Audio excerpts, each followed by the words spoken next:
Long lan miệng turin sẽ bông lên và lâu dung chuyện thế mà sẽ về fin lệ xa là giống tia mê để ngồi ăn lẽ si chỉ cả lung không chia xa lên thân là tệ cả bông đàn tu mây lâu đi si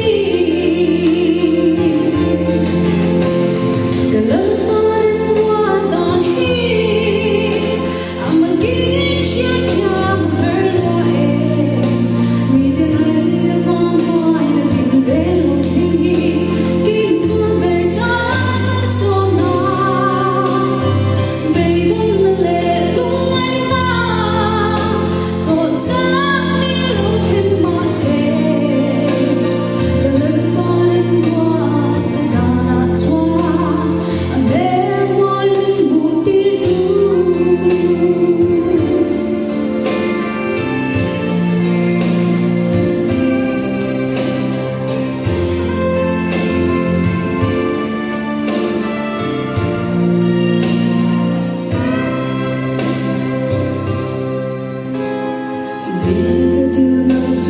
khâu về